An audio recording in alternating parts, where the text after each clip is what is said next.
Nacimos para conquistar, nacimos para conquistar, nacimos para conquistar, nacimos para conquistar, nacimos para conquistar, nacimos para conquistar. Somos cabeza, no somos cola. Dios confundirá nuestros enemigos, Dios confundirá nuestros enemigos, Dios confundirá nuestros enemigos. Por un camino vinieron, por 7 se irán, por un camino vinieron, por 7 se irán, por un camino vinieron, por 7 se irán. Por eso me gozo y nada me quita el gozo, por eso me gozo y nada me quita el gozo, por eso me gozo y nada me quita el gozo, porque el gozo del Señor es mi fortaleza, porque el gozo del Señor es mi fortaleza. Mucho gusto, es un privilegio saludarles en Cristo Jesús el día de hoy. Este es su buen hermano y amigo en Cristo, Misraín Fernández. Soy ministro de comunicaciones de parte de la Iglesia de Dios de la Profecía Universal en Guatemala. Este es su espacio Verdades Bíblicas, un programa que se ha diseñado con la finalidad de poder compartir los principios de la palabra de Dios.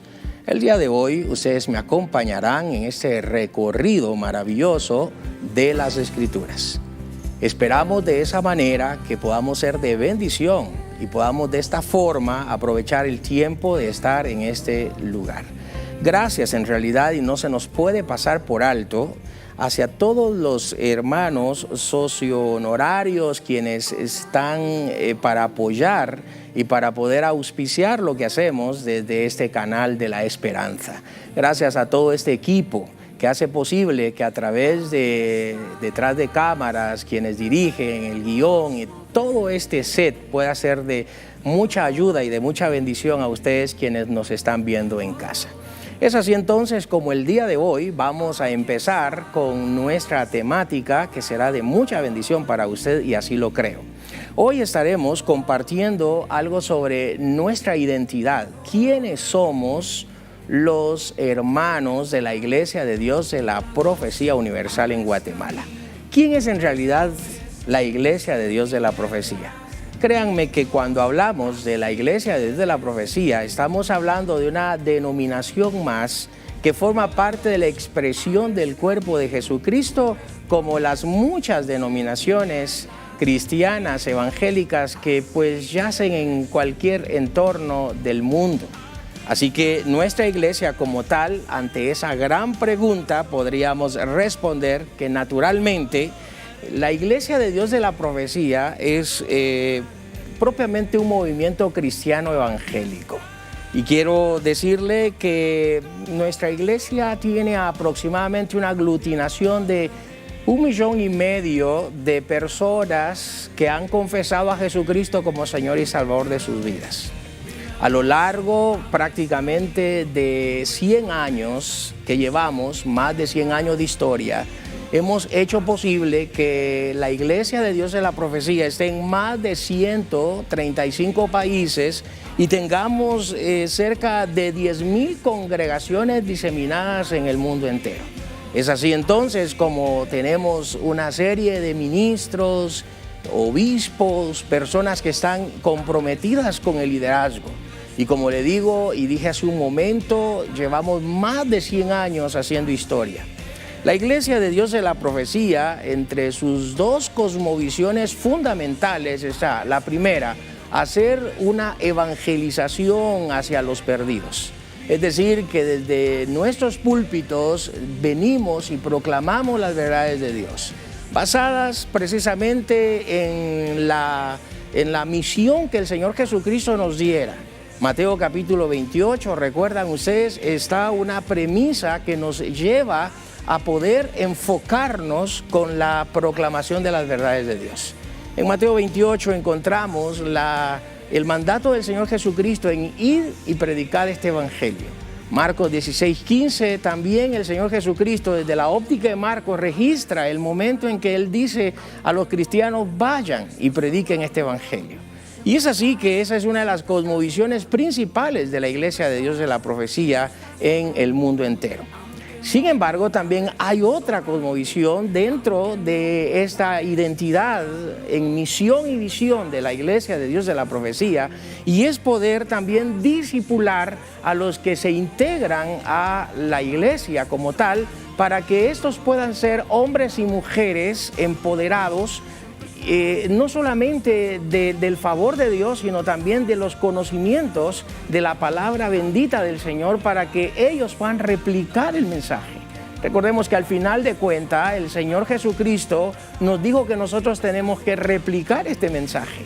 No serían ángeles ni arcángeles los que vendrían del cielo para poder hablar de Dios, sino que en realidad son personas que han experimentado la salvación de sus vidas, y estos con esa experiencia vienen y comparten la fe. Y es así entonces como el apóstol San Pablo le dice en su carta pastoral a Timoteo, y precisamente en esa segunda carta, en el capítulo 3, Pablo dice que toda la Escritura es inspirada por Dios. Y es ahí cuando nosotros como Iglesia de la Profecía aceptamos esas dos cosmovisiones, evangelizar y luego discipular. Y dice el apóstol Pablo en esa parte de que la Escritura, en su objetivo es que todo hombre de Dios sea perfecto, enteramente preparado para toda buena obra. Esa Escritura que inspira, es inspirada por Dios, que es útil para enseñar, para corregir, para instruir, esa es la finalidad. Poder hacer que haya una instrucción integral para los redimidos por la sangre de Jesucristo y que forman parte de esta expresión del cuerpo de Cristo, como lo es nuestro ministerio, la Iglesia de Dios de la Profecía. Vale la pena también saber que la Iglesia de la Profecía como movimiento pues nace en los años 1886. Imagínense ustedes, ya llevamos un tiempo bastante largo, por así decirlo, y desde allá de 1886, cuando tres familias se reúnen para poder estudiar la palabra de Dios, pedir la voluntad del Señor en esos tiempos, en esos contextos. Estoy hablando de la familia Spurling, de la familia Bryan, de la familia Tomlinson. Y es así como estas familias prácticamente se reúnen con la finalidad de proclamar y de poder enseñar desde ese momento, 1886, llegar hasta 1900, que es nuestro siglo pasado, y que en 1903 entonces se declarase como la Iglesia de Dios. Y es allí entonces como la Iglesia de Dios ha abarcado pues a lo largo de más de 100 países. Dios ha sido fiel hasta este momento con este ministerio. Y yo en lo particular que pertenezco al mismo, con la finalidad de unirnos a otros hermanos de otras denominaciones, que somos la expresión del cuerpo de Cristo. Ahora, es increíble saber que dentro de esta parte, como lo es el registro histórico de nuestra iglesia, tenemos también una identidad teológica. Tenemos una identidad bíblico, pastoral, teológica, donde hacemos prácticamente análisis de aquellos aspectos que están relacionados con el manual que es la palabra de Dios. Una de las cosas que asume nuestra iglesia es que las Escrituras son nuestro punto de partida. Las Escrituras son el punto de partida para poder dirigir nuestra identidad, nuestro enfoque, nuestra misión, nuestra visión. La Iglesia de la Profecía cree en este caso que las Escrituras son y deben de ser analizadas e interpretadas correctamente, y el Nuevo Testamento ser nuestra regla de fe en práctica, gobierno y disciplina, y andar a la luz de su mejor conocimiento en habilidad. Y es así entonces como nos unimos prácticamente como movimiento Pentecostés a esa misión, a esa visión de la Reforma Protestante de hace 500 años atrás. Es decir, que nosotros somos un resultado. Y hoy tenemos prácticamente una serie de movimientos cristianos evangélicos con la única finalidad de proclamar a Jesucristo. El Evangelio, que sería en este caso una parte elemental para la salvación del hombre. ¿Cuál sería nuestro fundamento? ¿Cuál es en realidad nuestra identidad teológica?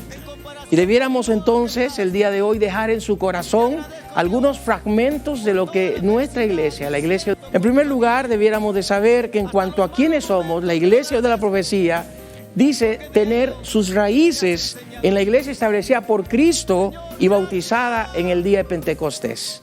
Y a la vez debiéramos de saber que estamos firmes en nuestro compromiso ortodoxo de poder proclamar esas verdades. ¿Sabe que en Hechos capítulo 2, tomando en cuenta esta parte de la declaración de nuestra identidad teológica, en Hechos capítulo 2 se nos habla del vacío del Espíritu Santo? El Espíritu Santo es derramado, Hechos capítulo 2, sí, y esa promesa maravillosa del derramamiento del Espíritu desde 700 años atrás con el profeta Joel, ¿se acuerda? Capítulo 2, versículos 28, cuando el mismo profeta dice desde allá que en los postreros días derramaría su Espíritu sobre toda carne. Y podríamos interpretar que aunque el derramamiento del Espíritu en su totalidad y en su plenitud se dará en cuestiones escatológicas, en cuestiones al final de los días, no obstante, Hechos 2 nos registra que Pedro pudo interpretar que era el momento preciso para hacer referencia a lo que Joel había dicho años atrás.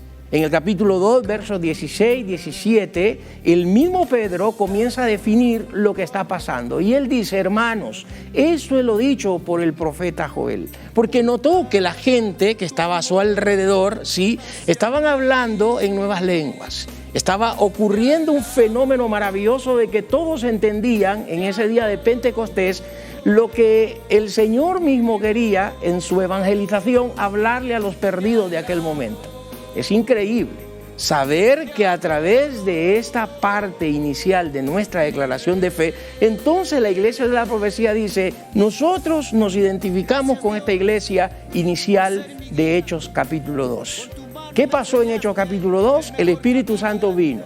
No solo vino a empoderar a la iglesia primitiva, no solo vino a darle habilidades y vino a darle dones a la iglesia primitiva, sino que también la iglesia del primer siglo vino a compartir el evangelio no solo en Jerusalén, sino que el evangelio mismo se extiende por lugares muy aledaños a Jerusalén, llegando a todo en sus viajes misioneros que Pablo posteriormente se entrega a Jesucristo, pues toda Europa comienza a encontrar a Cristo desde el momento en que Pablo hace sus viajes misioneros compartiendo la fe. Se establecen numerosas congregaciones en aquellos momentos, ¿sí? Y es ahí cuando nacen las famosas cartas.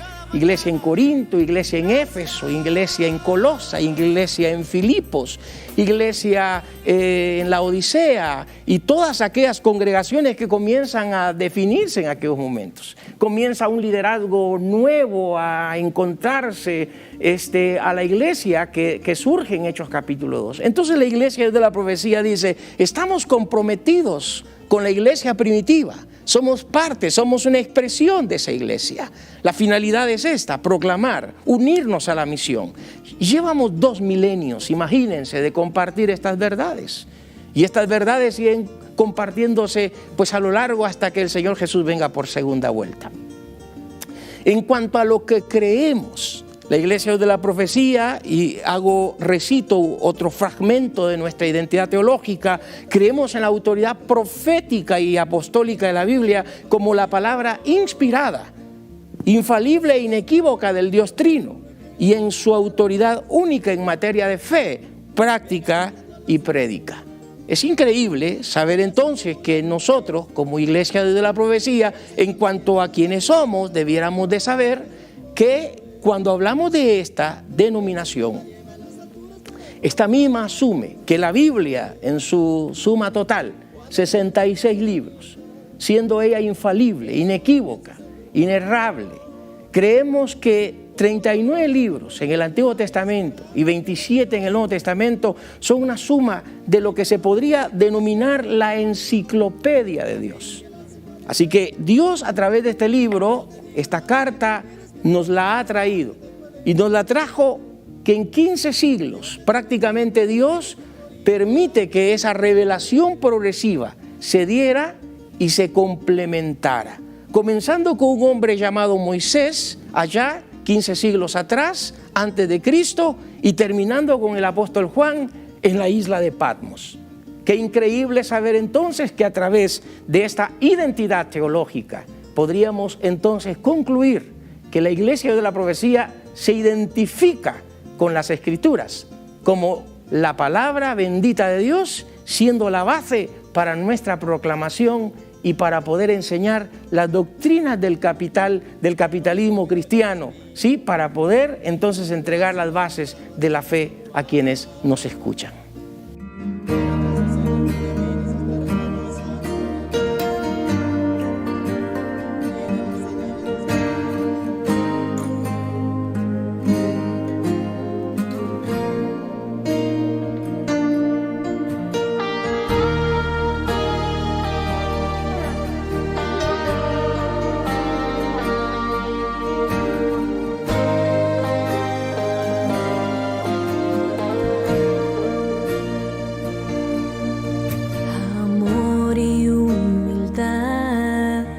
Demostraste tu Señor al dar tu vida a cambio de nada,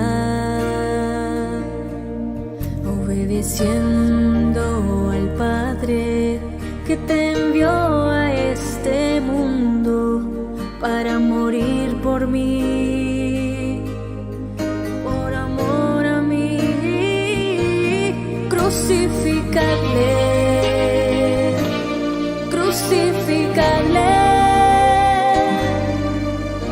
La gente aclamaba, sí, a una voz, crucificarle,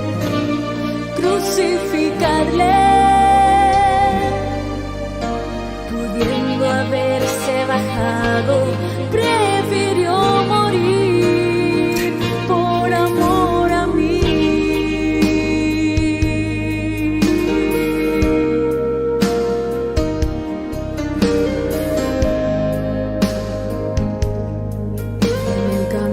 Hacia el Calvario, cuánto sufrió por ti,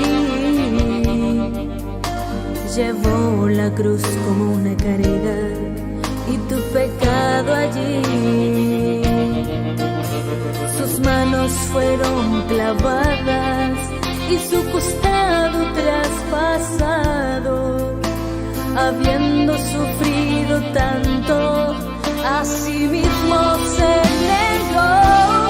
Crucificarle,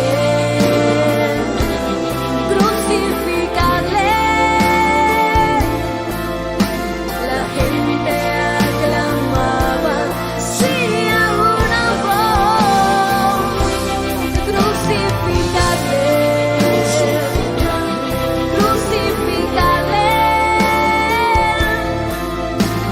pudiendo haberse bajado.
Estamos hablando sobre quién es la iglesia de Dios de la profecía.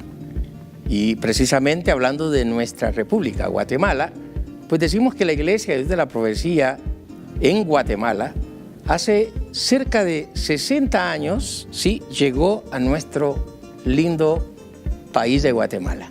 Y pues nos unimos precisamente y nos sumamos para poder seguir hablando sobre la identidad de nuestra iglesia.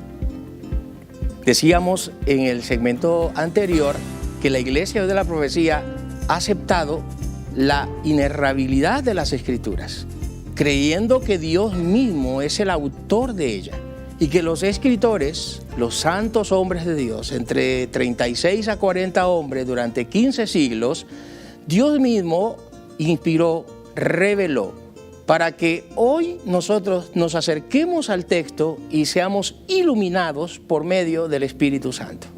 Si el Espíritu Santo es el agente de las Escrituras, entonces el Espíritu Santo fue el que se encargó de revelarlas y de poderlas inspirar. Y hoy nosotros le pedimos al bendito Espíritu que nos ayude a iluminar, desde luego, cada texto, cada palabra de la Biblia, y de esa manera traerla a nuestro corazón, enseñarla y aplicarla en el diario vivir de los creyentes. También decimos que dentro de nuestra identidad teológica hablamos de la obra de Cristo.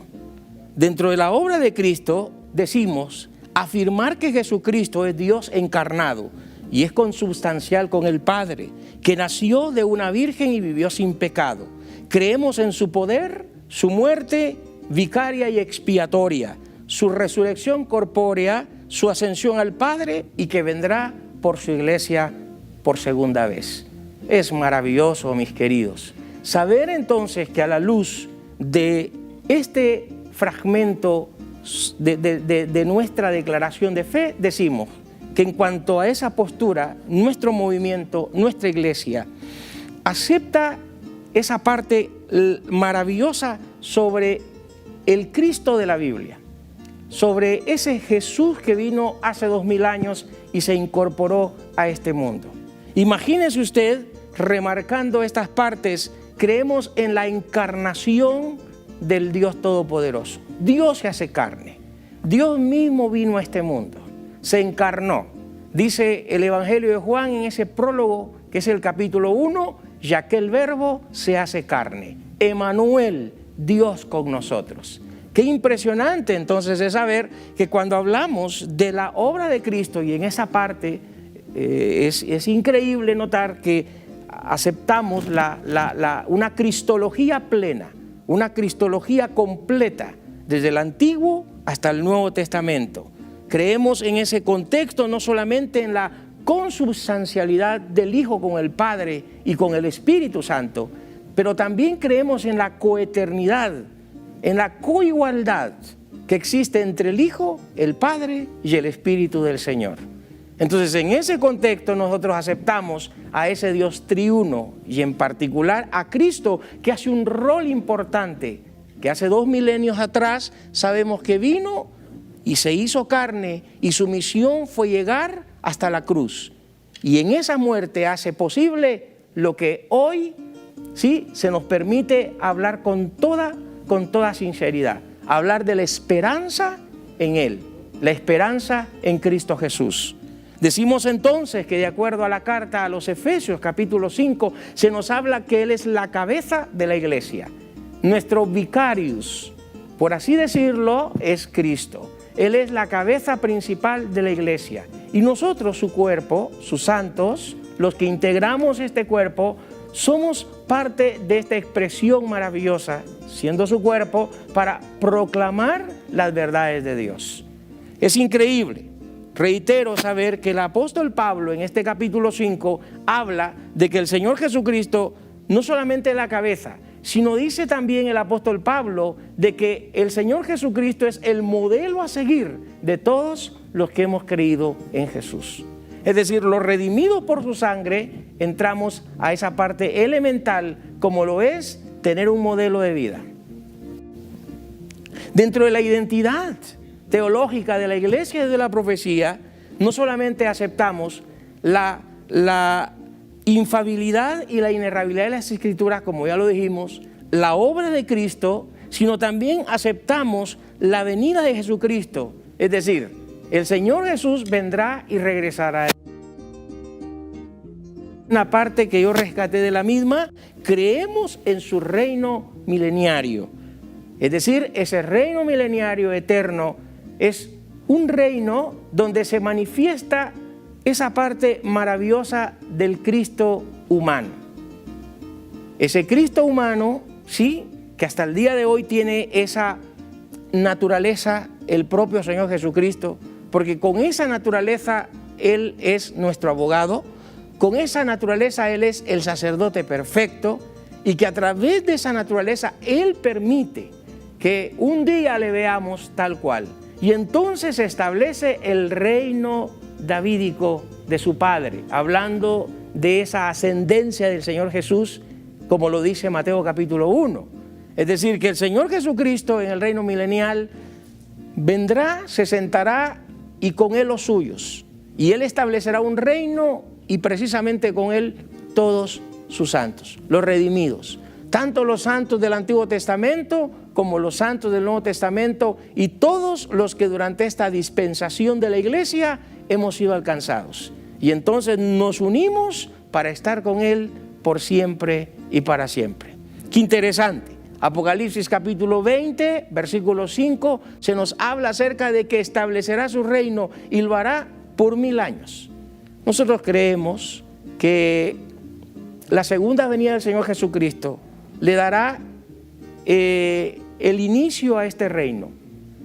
Y una cosa es increíble cuando hablamos de la venida del Señor Jesucristo premilenial a la tierra, porque en su segunda venida el Señor Jesucristo viene por los suyos, es decir, todos los santos redimidos por Cristo saldremos al encuentro de nuestro Señor, y desde luego cuando Él regrese en gloria, sí, vendrá por o con sus santos para establecer ese reino y con Él entonces vivir por siempre y para siempre.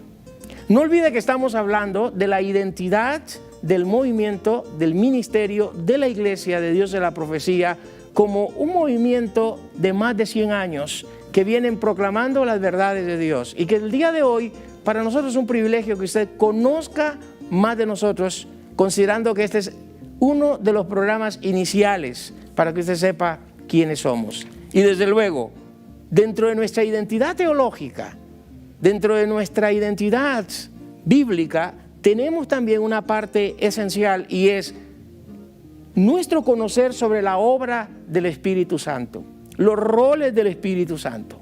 Dice el fragmento de nuestra declaración de fe: creemos que Él, con la participación del Espíritu Santo, es decir, el Señor Jesucristo, en equipo, junto con el Espíritu Santo, es el único mediador o el único medio disponible al pecador para reconciliarse con Dios. La misión de Dios Padre fue amar. Eso dice Efesios capítulo 1. En Efesios capítulo 1 hay una cátedra que Pablo presenta a la iglesia en Éfeso, y es maravilloso porque en ese capítulo 1, versículos 3 hacia el verso 14, encontramos los roles del Dios triuno. Y es que ahí entra ese equipo maravilloso del Dios triuno. El Padre ama, y desde la eternidad pasada el Padre ha amado. Desde la eternidad pasada, y aquí denominamos a esto lo que el apóstol Pedro denomina o llama la presciencia de Dios. En su soberanía Dios amó desde la eternidad a los que habían de ser salvos. Desde la eternidad pasada Dios amó a los que debía de llamar. Y en ese contexto encontramos que el Dios Padre amó desde la eternidad pasada. Pero desde la eternidad pasada también encontramos que ya había una disposición. La disposición no solamente del Dios Padre amando, sino la del Dios Hijo redimiendo. En el mismo capítulo 1 de la carta a los Efesios encontramos que el Hijo redime en su momento. Y es lo que estamos tratando de decir en cuanto a esta identidad. Porque el Señor Jesucristo se incrusta hace 2000 años tomando una naturaleza humana. A esto los teólogos le llaman la unión hipostática del Señor Jesucristo. Una naturaleza en la eternidad que es divina y una naturaleza humana que se incrusta o se incorpora 2000 años atrás cuando Él se hace carne, cuando Él se encarnó.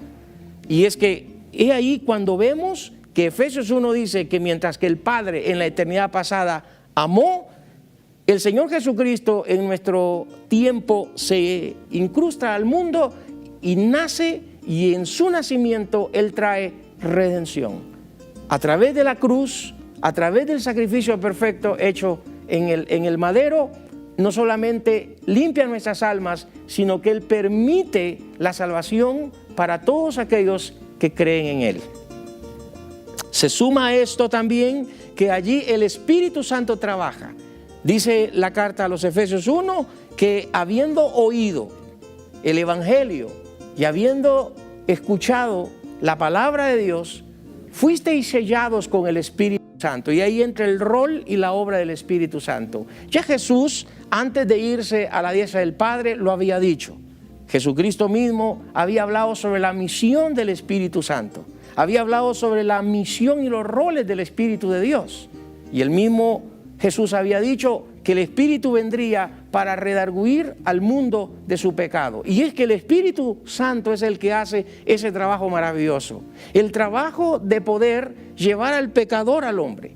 Ahora, qué increíble es saber y qué maravilloso es saber que el Espíritu Santo, que es el instrumento disponible al pecador para reconciliarlo con Dios, el Espíritu Santo, que hace una obra plena y completa. Por lo menos tengo 3 o 4 cosas importantes que el Espíritu Santo hace en un individuo.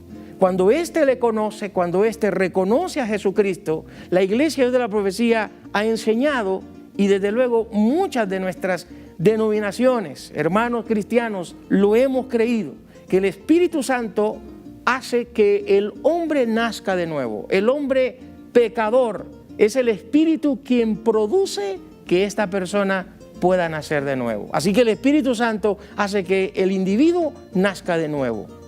No solamente permite que nazca de nuevo, el esperma de Dios permite que eso ocurra, sino también el Espíritu Santo hace que la persona en Cristo pueda ser sellada, es decir, de su propiedad. Dice Efesios, habéis sido sellados por el Espíritu Santo. El Espíritu Santo no solamente lo hace nacer de nuevo, sella, pero también el Espíritu Santo lo bautiza, es decir, lo introduce a un cuerpo, a la iglesia universal. Lo incorpora el Espíritu Santo para que éste ahora sea parte de lo que hoy conocemos como la eclesía de Dios o la iglesia de Dios. La iglesia del Señor está compuesta por todos estos santos y el Espíritu Santo es el quien lo hace. Él es el quien realiza ese trabajo maravilloso. Pero también el Espíritu Santo no solamente lo bautiza, sino que el Espíritu Santo está en la disposición de poderlo llenar constantemente. Dice Pablo en la carta a los Efesios que por el Espíritu Santo una persona puede ser llena. Yo hoy le digo, esa identidad de nuestra iglesia nos hace ver que los roles del Espíritu, la misión del Espíritu Santo sobre la tierra es fantástica, es maravillosa y gloriosa. Solo es depender de Él. El Ministerio de Jóvenes de la Iglesia de Dios de la Profecía en el Distrito 2, Región 4 te invita al Gran Congreso Juvenil. Levántate y resplandece. A realizarse del 24 al 26 de junio del 2022. Será dirigido por el equipo distrital de jóvenes del Distrito 2, Región 4. Nacimos para conquistar, jóvenes con visión. Tendremos plenarias, ministración, presentaciones de talento y mucho más. No te quedes en casa. Tu cita es en la Iglesia de Dios de la Profecía en la comunidad del Cojo San Miguelito, Río San Juan. Invita, equipo distrital de jóvenes, nacimos para conquistar, jóvenes con visión. Me gozo y nada me quita el gozo, por eso me gozo y nada me quita el gozo, porque el gozo del Señor es mi fortaleza. Estamos en este segmento o en esta parte del programa, ¿quién es la Iglesia de Dios de la Profecía? pues ya dijimos que somos más de 1,5 millones de personas que hemos recibido a Jesucristo. Es una denominación con más de 100 años. Somos parte de lo que se ha conocido en la historia eclesiástica como la Unión Cristiana. Todo comenzó con 3 familias y hoy somos muchos los que formamos parte de esta denominación. Hemos dicho que a lo largo de estos 100 años hemos proclamado a Jesucristo y lo hemos hecho con la única razón: cumplir con la misión y con la visión de Dios. Estamos identificándonos con la Iglesia de Dios en cuanto a su manera de ver las Escrituras. Y hemos dicho que la Biblia es nuestra regla de fe. Y recogiendo, si es la palabra que puedo usar, de nuestra declaración de fe, tengo lo siguiente. Dice que afirmamos que Jesucristo es la cabeza de la Iglesia y que ésta es su cuerpo. Y esta es llamada a ser santa y sin mancha. Esto es lo que recogemos de nuestra declaración de fe. Qué increíble es saber que el Espíritu Santo no solamente incorpora a los santos, a los redimidos, a la iglesia, sino que ahora la iglesia tiene un papel. Y ese papel es que los creyentes se formen, que la iglesia sea prácticamente ese conjunto de hermanos, esa unión de creyentes redimidos. Es más, la palabra eclesía es ese término que define llamados desde afuera. Nosotros hemos sido llamados desde afuera y es para respetar los atributos, es para poder predicar los atributos de Dios. El apóstol Pedro, hablando acerca de este pueblo, de esta nación, de este sacerdocio, que esos son los términos y conceptos que el apóstol Pedro le da a la iglesia, dice: vosotros sois pueblo escogido, real sacerdocio, nación santa, pueblo adquirido por Dios, que anunciáis las virtudes de aquel que os llamó de las tinieblas hacia su luz admirable. Y luego Pedro añade en esa porción del texto como una paradoja diciendo: antes no erais pueblo, pero que ahora sois pueblo. Es decir, antes no lo eran, pero ahora lo son. Ahora, qué increíble es saber de que la iglesia como tal está llamada para ser luz y sal. Y en esta parte de nuestro fragmento de declaración de fe afirmamos que Jesucristo es el modelo a seguir, que la iglesia como tal, siendo su cuerpo, es llamada para esto, para imitar a Dios. Es increíble saber que en Efesios capítulo 5 Pablo le llama a la conciencia a los creyentes de Éfeso, diciéndole que por lo menos debieran de imitar a Dios como parte de la iglesia en 3 áreas fenomenales. Están los atributos transferibles de Dios. Dios ha transferido ciertos atributos, ¿sí? Aquellos que se pueden imitar, aquellos que se pueden replicar siendo redimidos por Cristo. ¿Cuáles son? Bueno, el apóstol Pablo dice que andemos en amor. Y luego Pablo habla acerca de que andemos en santidad. Y concluye Pablo en ese esquema del capítulo 5 de la carta a los Efesios que también la iglesia debiera de imitar a Dios en sabiduría, no comportándonos como necios, dice San Pablo, sino como sabios. Entonces eso implica que la iglesia tiene ya un modelo a seguir. Por lo menos en Efesios 5 se nos habla a que lo imitemos en amor, que lo imitemos en santidad y que lo imitemos en sabiduría. Bueno, Pablo dice en el verso 18 de ese mismo capítulo 5 que quien nos ayuda para regular y que estos frutos, esos valores se produzcan y se muevan, sean dinámicos en nuestra vida cotidiana, es el Espíritu Santo. En el verso 18 dice: no os embriaguéis con vino en el cual hay disolución, antes bien, sed lleno del Espíritu. La palabra lleno allí es la palabra plero, que significa constantemente. Es decir, la vida cristiana es que constantemente solicitemos al Señor ser llenos del Espíritu. ¿Para qué? Para que podamos entonces reflejar el modelo de Cristo. Gálatas capítulo 5, Pablo describe esos modelos o describe esos valores para ser el modelo en un mundo fatigoso, en un mundo malo. Y Pablo habla acerca del amor, del gozo, de la paz, de la paciencia, de la bondad, de la benignidad, de la fe, de la mansedumbre y de la templanza. Contra tales cosas, agrega Pablo, no hay ley. Entonces eso nos da pauta a saber que ya tenemos una base, ya tenemos un esquema, una cátedra de valores que no solamente deben ser mentalizadas por los creyentes, sino deben de ser accionadas por los creyentes. Entonces tenemos prácticamente que en nuestra declaración también decimos que andamos como Él anduvo, en amor, humildad, tolerancia, obediencia y misericordia. De nuevo hablamos de los valores de la iglesia como personas que modelamos a Cristo.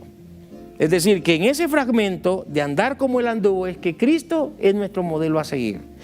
Recojo esta última parte o dos partes finales de nuestro fragmento o declaración de fe de la iglesia de la profecía, conociendo esta identidad y quiénes somos, en que creemos en la unidad de los creyentes. Creemos en la unidad de los creyentes, en las familias plenamente unidas, y luego termina diciendo nuestra declaración de fe en la realidad del cielo y del infierno, en la resurrección de los salvos para vida eterna con Cristo y de los perdidos para condenación eterna. Qué increíble es saber que cuando hablamos de estos aspectos de nuestra declaración de fe, decimos que la iglesia anhela la plenitud en la unidad de los creyentes. Los creyentes necesitan amarse. No nos deben de dividir los nombres, las denominaciones con personas jurídicas. Eso no debiera de podernos divorciar, de podernos desunir. La iglesia está compuesta por personas redimidas por Cristo, y yo sé que Jesucristo nos ha hecho hermanos, y eso es lo que nos hace ahora participar de estas verdades eternas de Dios. También en nuestra declaración de fe es darle valor a la sociedad, diciendo que quien es la base de la sociedad es la familia. Creemos en las familias plenamente unidas. Creo que una de las cosas que la Iglesia de la Profecía y muchas instituciones más es el cuidar a las familias. No darle lugar y espacios a un divorcio. Es lo que menos quisiéramos que ocurriera. Ahora, ¿cómo podemos nosotros mantener esa propuesta en pie y que siga dándole sentido a esa propuesta de mantener los matrimonios absolutos? Dependiendo del Espíritu Santo, obedeciendo y sometiéndonos a Dios y a su palabra.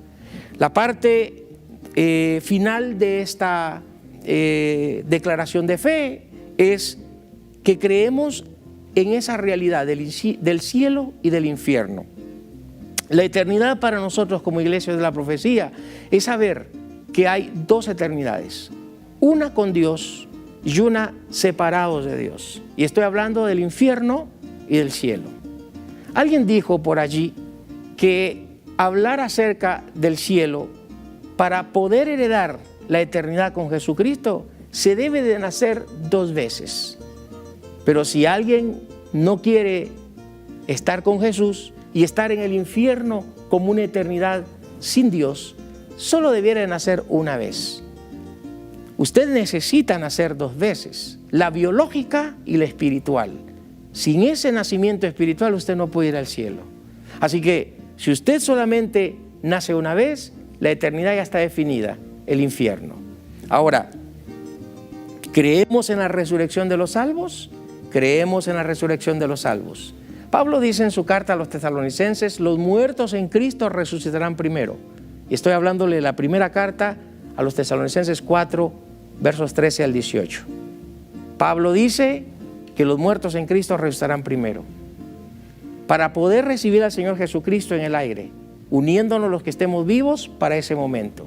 Y Pablo también dice, os digo el misterio, y el misterio consiste, no todos moriremos, pero todos seremos transformados.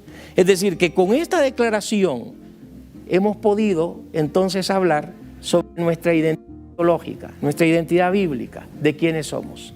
Es un privilegio pertenecer a la Iglesia de la Profecía, en este caso yo y muchos hermanos más, y usted en su identidad, ahí en su institución, es maravilloso que usted allí también comparta los valores del reino de Dios donde quiera que usted se encuentre. Yo creo que se siente identificado a estar en la denominación, en la misión, en esa congregación donde Dios lo salvó. Ahora, 3 cosas. Número 1, ame. Ame no solamente a los que están en su denominación, en su iglesia, sino a todos aquellos creyentes, ¿sí?, que están en otras denominaciones. Ore no solo por su congregación, sino ore por todos los creyentes en el mundo entero. Y número 3, predique el Evangelio de Jesucristo, no viendo una bandera denominacional en particular. Predique porque hay una misión de parte de nuestro Señor y Salvador Jesucristo. La Iglesia de la Profecía sienta, como ya dijimos, sus enseñanzas en la bendita palabra de Dios, y que su finalidad es ser receptora de Dios, pero a su vez emisora de sus atributos. Asimismo, la Iglesia de la Profecía como un ministerio sigue abierta a recibir más iluminación del Espíritu Santo mediante su palabra y andar a la luz de su mejor conocimiento y habilidad. El Ministerio de Jóvenes de la Iglesia de Dios de la Profecía en el Distrito 2, Región 4 te invita al Gran Congreso Juvenil. Levántate y resplandece. A realizarse del 24 al 26 de junio del 2022. Será dirigido por el equipo distrital de jóvenes del Distrito 2, Región 4. Nacimos para conquistar, jóvenes con visión. Tendremos plenarias, ministración, presentaciones de talento y mucho más. No te quedes en casa. Tu cita es en la Iglesia de Dios de la Profecía en la comunidad del Cojo San Miguelito, Río San Juan. Invita, equipo distrital de jóvenes, nacimos para conquistar, jóvenes con visión. Me gozo y nada me quita el gozo, por eso me gozo y nada me quita el gozo, porque el gozo del Señor es mi fortaleza. El Ministerio de Jóvenes de la Iglesia de Dios de la Profecía en el Distrito 2, Región 4 te invita al Gran Congreso Juvenil. Levántate y resplandece. A realizarse del 24 al 26 de junio del 2022. Será dirigido por el equipo distrital de jóvenes del Distrito 2, Región 4. Nacimos para conquistar, jóvenes con visión.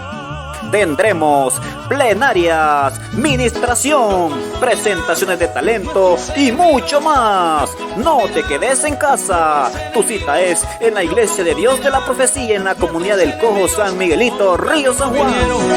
Invita, equipo distrital de jóvenes, nacimos para conquistar, jóvenes con visión. Me gozo y nada me quita el gozo, por eso me